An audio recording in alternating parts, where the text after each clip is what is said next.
Buongiorno cari amici e benvenuti anche oggi nel canale del vostro Marietto Veneziano. Oggi parlerò di una cosa molto particolare che pochi conoscono o magari hanno sentito nominare e non sanno praticamente cos'è. E sto parlando del cerchio, il cerchio magico di Salomone. A cosa serve e praticamente quando si usa e chi lo usa generalmente. Allora, generalmente la gente pensa andando su internet, seguendo i vari social di ogni sorta, che basta fare, leggendo praticamente le istruzioni molto velocemente su questi social, basta fare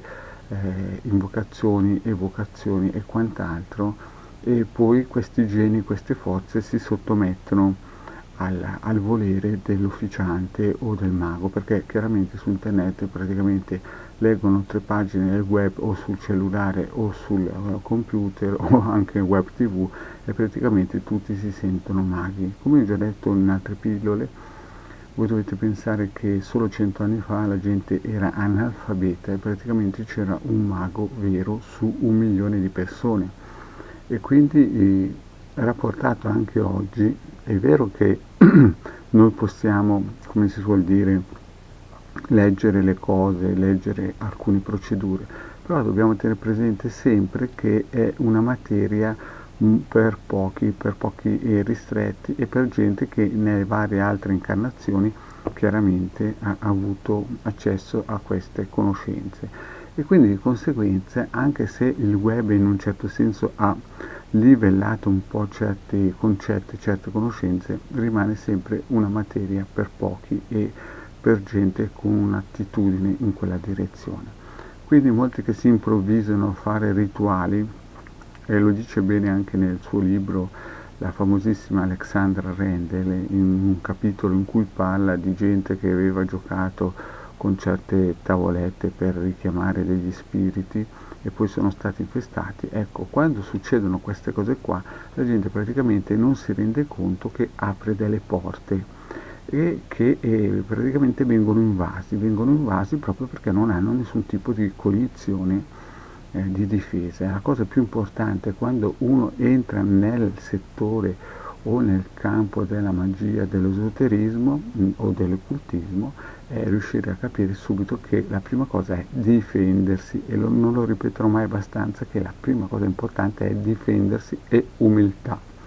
Umiltà di riuscire a capire i propri limiti, perché finché si parla di radionica e radiostesia passa ancora perché basta fare un cerchio di fuoco ogni sera e un ovetto colorato e di viola, luminoso, dorato, chiamatelo come vuoi, basta seguire le istruzioni del vostro Marietto Veneziano e la cosa può diventare molto semplice, non c'è nessun tipo di pericolo perché praticamente è una energia che esiste, questa onda di forma, ed è come accendere praticamente la luce, no? Quindi se uno praticamente fa il suo ovetto colorato e si mette dentro un circuito radionico di difesa, resta difeso. Ma quando si incomincia a parlare di astrale, di geni, di forze, insomma, planetarie,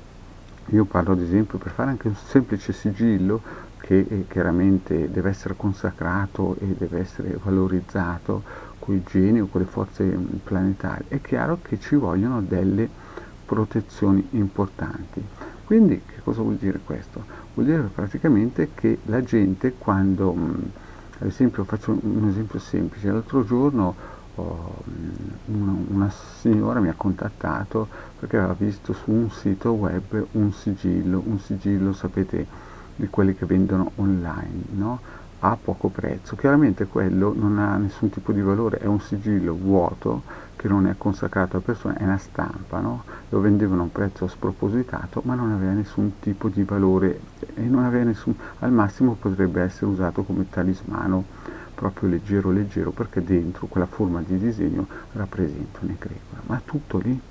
Voi dovete quindi capire che quando si inizia un'operazione di in un certo senso richiamare dei geni, la prima cosa che bisogna fare è avere la protezione e la prima protezione che viene, a parte l'ovetto e il cerchio di fuoco, è proprio il cerchio, uno dei più famosi, quello salomonico. E qui vi metto in sovraimpressione il disegno di quello salamonico, in cui sopra il triangolo. Ma questo triangolo che voi vedete sopra in questo disegno, che cosa rappresenta? Questo è la base, cioè è dove i geni sia buoni che meno buoni, ma di solito solo quello meno buoni, vengono chiusi, incatenati dal mago o dall'esoterista. Quindi se voi già non avete questa base, questo è solo un disegno, ma voi vi dovete rendere conto che nella realtà un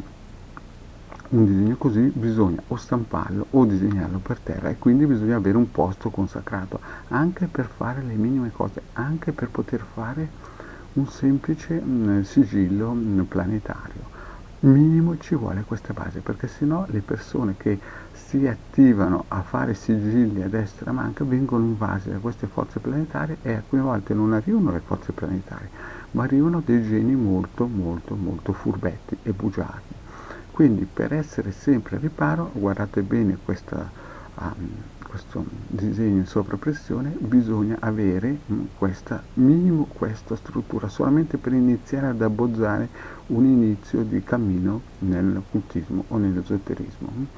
E poi chiaramente bisogna essere anche delle anime pure, preparate, e bisogna avere anche un corpo. Certo che faccio un esempio, se uno fuma tantissimo, mangia carne, e insomma fa un po' di bisboccio alla sera, beve alcol, chiaramente non penserete che un genio vibrazionale di una sfera alta si avvicini, perché quando si incomincia a chiamare delle entità, a evocare delle entità, queste, più noi siamo vibrazionalmente alti e più queste si avvicinano. Più siamo vibrazionalmente bassi, cioè lordi, sporchi, di energie tipo carne, cioè che chiaramente richiamano vibrazioni di morte, e chiaramente più si avvicineranno geni di livelli bassi vibrazionalmente parlando. Quindi è chiaro che senza questo cerchio che si disegna praticamente a terra, già partiamo col piede sbagliato, perché in questo cerchio l'utente, cioè il mago o l'esoterista o l'ufficiante, praticamente acquisisce le forme vibrazionali del creatore, e chiaramente il genio dentro questo cerchio non può venire. Bene cari amici, questa è una piccola pillola che vi do per capire che non si scherza, perché in alcuni gruppi leggo delle cose che mi fanno pensare che la gente sottovaluta certe energie e certe vibrazioni e le prende sotto gamba. Quindi cari amici, adesso il vostro Marietto Veneziano vi ha detto abbastanza per questa pillola, ne parlerò in modo più dettagliato e approfondito in futuro. E finendo qui vi chiedo di iscrivervi, se non l'avete ancora fatto, al canale di Hildegarda del Marietto Veneziano, di venirci a trovare nei nostri gruppi Facebook e Telegram. Grazie cari amici, e alla prossima, ciao!